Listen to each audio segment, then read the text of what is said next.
What's going on, gamers? This is DBMgamer. With the Trials of Osiris up and running, today I wanted to take a closer look at Brother Vance and the story behind the Cult of Osiris. I also wanted to look at the connection between the speaker and Osiris. Now before I get rolling, I have a few shoutouts to do. Now my shoutouts is one way that I try to show appreciation back to the community of gamers that has gotten me this far. So I want to give shoutouts to Tiger7892, Levi Nice, Braden West, Sarah Chibi, and Maddism for giving me a follow over on Twitter. Why was Osiris exiled? It's a story that begins with the speaker. Osiris was actually an apprentice to him. Now on the bond of exile it reads, "They who enter the speaker's chambers as master and apprentice were bitter rivals when they left Brother Vance." Sister Feora, another of Osiris's disciples, once said, "Was he exiled? Did he leave willingly? Was the parting angry? Peaceful? Is he dead? Alive?" In a word, yes. Well, the speaker himself once reflected on their falling out. What drives a warlock to madness? Ghosts choose those suited to war and heroism to be reborn. By nature or circumstance, they go to battle against the darkness, and through this battle they learn how to use the light. But warlocks, by their nature, fight a second internal war. This is the war to understand a universe of secrets. A world that expects guardians to fight without full knowledge of what they are or what they might hope to achieve. You were a mighty warrior. I watched you at Six Fronts and heeded the call of Saint 14 to appoint you to Vanguard Commander, even when the Concordant claimed to have records proving you were a Golden Age experiment misincarnated as a human by an inept ghost. Saint 14 assured me you were just a man without much patience for confusing messages. I watched as you grew tired of strike missions and the grueling, unproductive sessions with the Cryptarchs.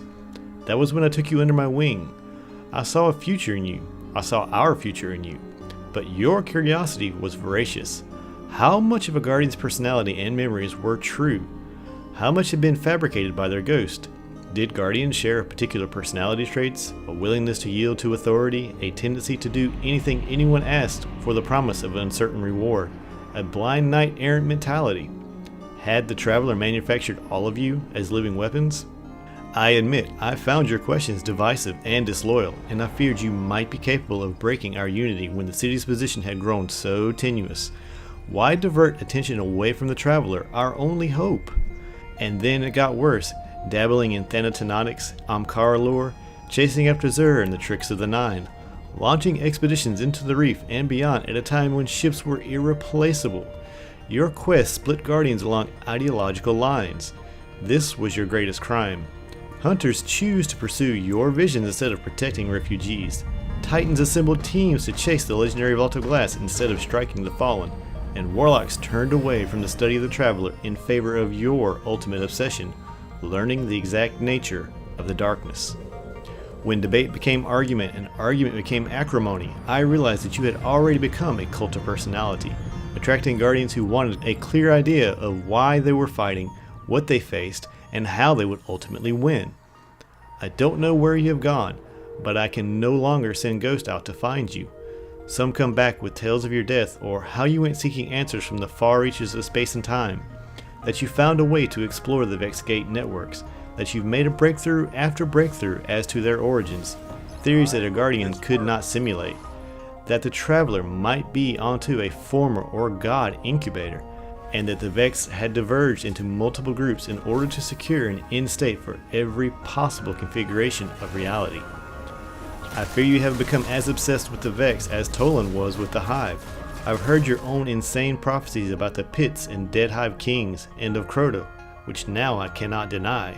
I hear stories of Lord Shax meeting with fire teams of warlocks who have no shadow and never blink, of jump ships slipping into the reef on cold trajectories, meeting no intercept, of questions hidden in a matter of engrams and answers decrypted on distant battlefields. Perhaps you're still out there. If this reaches you, I would very much like to speak with you, to hear your theories in your own words. Perhaps what drives a warlock to madness is truth. The speaker says that the ghost came back with stories of Osiris' death and how Osiris figured out the secrets of the Vex Gates. Now, Sister Feora had said Osiris is dead or alive and simply answers yes. Is it possible that the great Osiris died, but is somehow, through the Vex Gate network, still alive and communicating? Now, if you stand by Brother Vance, he seems to speak to Osiris as if he still lives. It's as though Osiris is in some sort of state of temporal flux. Now, something that may surprise you is Brother Vance is actually blind. If you hang around Vance long enough, he will tell you quite a lot. He will say, "I may be blind, Guardian, but I know you are there. And I lost my sight long ago, but there are other senses."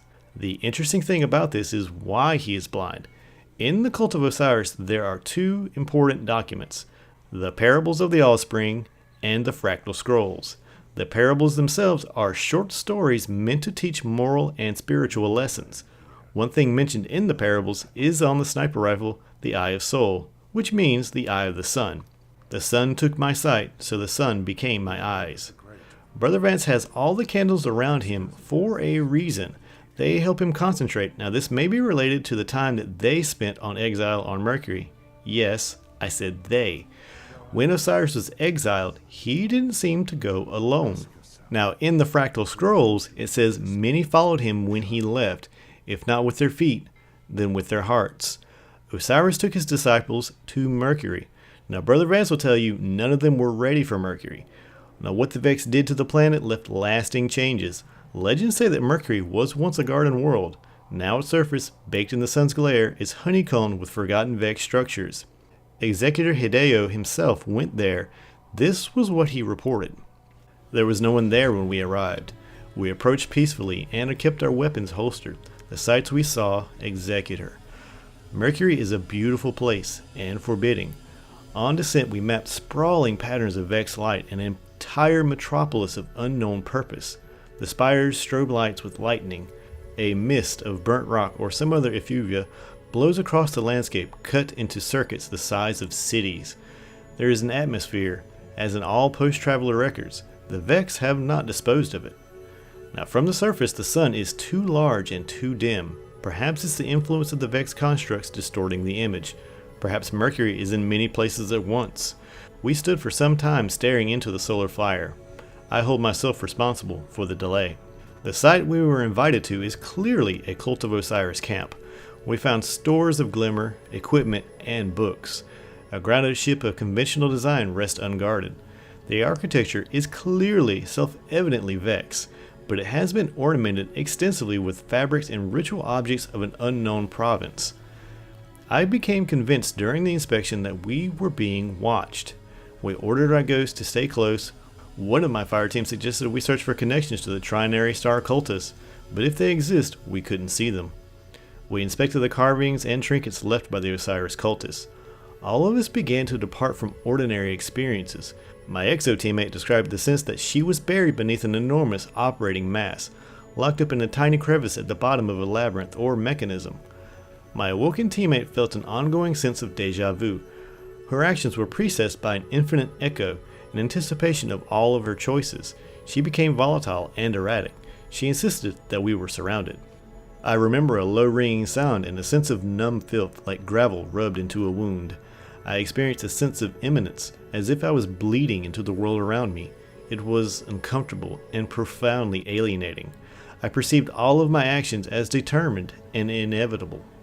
My ghost commented that the traveler had made something of this world, and then the Vex had eaten that something. We gathered the treasure left for us and departed as quickly as we could. This concludes my report. May it bring some advantage to our cause. It seems that the Vex network leaves you with a sense of perpetual deja vu. Now, this makes complete sense if you think about the Vex and how they travel through time itself. The machines on the planet have left a lasting effect. While on Mercury, Osiris seems to have come up with a need for a special fire team. Now, Brother Vance will tell you, if you seek Osiris, you must begin with the trials. He has left his disciples in locations to search for a special team. Now, this is an encrypted message between two of Osiris's disciples.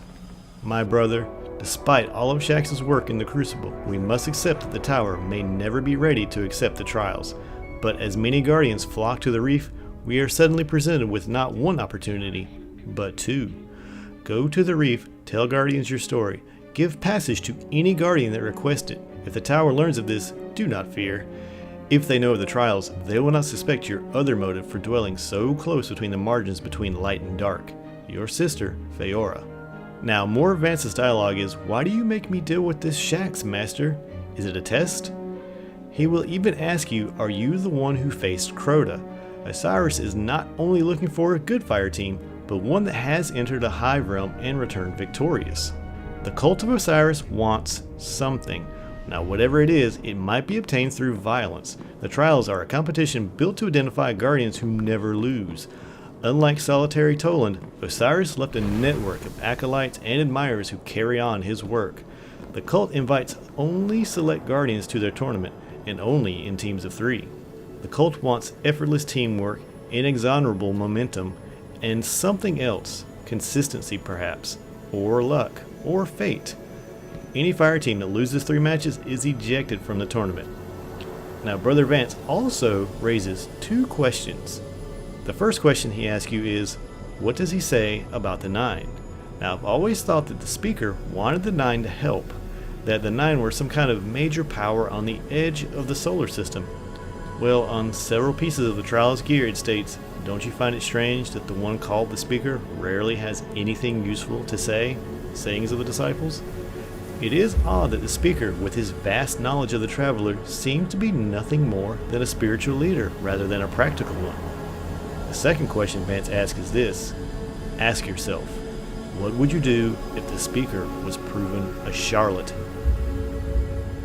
Well guys, if you like this type of content, just hit that like button, or leave a comment, or if you want to see more, just hit that subscribe button.